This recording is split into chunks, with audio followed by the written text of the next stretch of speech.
Hello guys, dito tayo sa Tinhao Station Exit A2. Ayan, dito yung Exit A2 papunta ng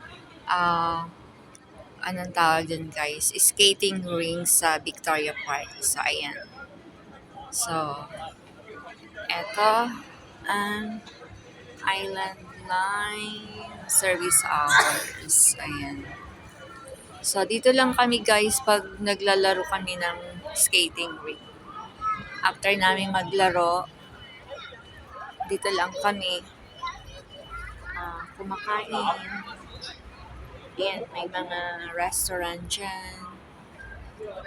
At ayan ang main road guys. Ayan, malapit lang tayo sa main road. At syempre, ito yung MTR station pag pupunta na tayo, uuwian na.